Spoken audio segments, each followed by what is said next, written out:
Beloved John's marriage was never rosy. Ruth Matete, you can look at me in the eyes and tell the whole world the truth. You were very violent with beloved John. You have stabbed him not once, not twice, not the third time. In fact, it so happened that as at the last time I knew about this stabbing thing, that you tried to kill beloved John, I was there with you guys at the river, in Great Wall Gardens. That is where your house was.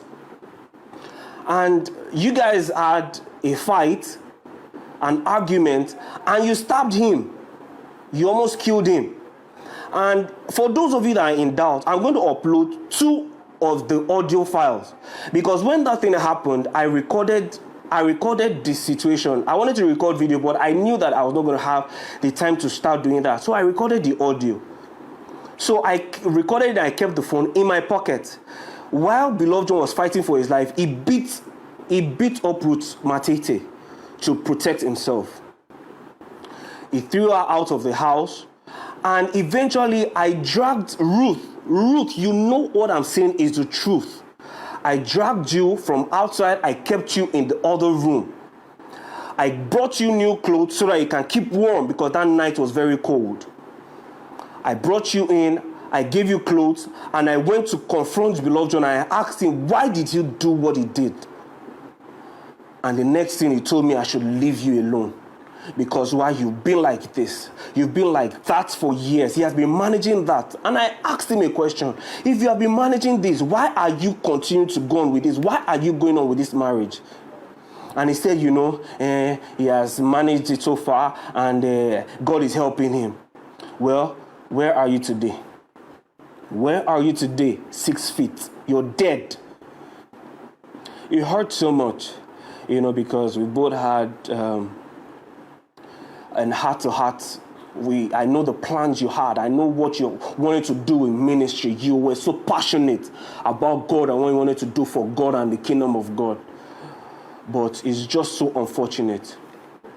You see, Ruth might say, myself and beloved John had a fight. We never had a fight. We had an argument because when I was coming to Kenya, both of them were not really boxed up. They wanted me to come for their wedding. They wanted me to come and shoot their wedding and also act like as a best man. And I said they have to choose one. Somehow I was able to go with my camera gear and I went to Kenya. On getting there, they told me I should use some of my own money, that when I get there, I was going to be refunded back before I get back to Nigeria. And I felt, what was the deal? I wanted to celebrate with them. So I had to just take it. I had some money in my account, which were not my money. I had to even make additional borrowings from some friends and families here, which made up for my flight ticket and for some of the costumes that I got for both the wife and the husband. And I did.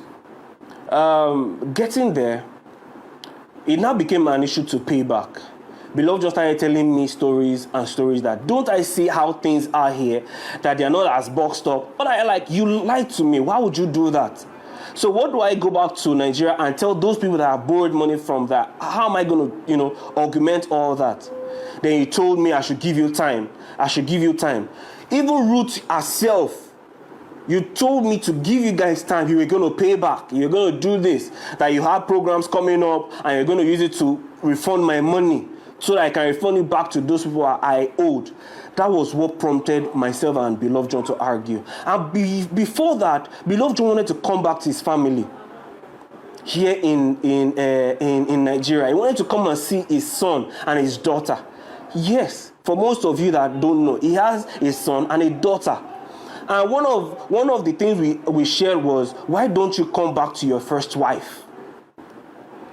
And this is the same reason why beloved, anyone that speaks that to him, he shuts them out. And I can see why. Because if he tells it to Ruth, Ruth gets upset. Ruth is she's more interested in what people are saying about her than what is good for both herself and her husband. She cares too much about what the media is talking. It gets to her head. at some point, she was in and out of rehab. Mr. Abel Munga, her father, knows about this. You know about this, that Ruth she's wasted. Ruth has some psychological issues. Ruth is very wise. She looks as if she can't hurt a fly, but Ruth, oh God, oh Jesus Christ. And when you now wanted to tell the elder brother what happened, you said beloved John was rushed to the ICU unit because he had an appendix. When you found out that one would not hold ground, you now later opened up to him and started telling him he had a gas explosion accident. Ruth, the set of people that were trying to get in contact with beloved John, you shut them out. You were only telling people he's doing fine. You sent a broadcast and message to people so that you can solicit for money and start using your baby, as an alibi to get funds and say he needed money for surgery. There are certain things for me that were not right. First, your husband had an accident. You didn't tell anybody. You didn't tell his family. You didn't inform his family. You didn't give accurate information on what led to what to his family here in Nigeria. You didn't give accurate information on his health status part-time to his family here in Nigeria. Not until the death of beloved John.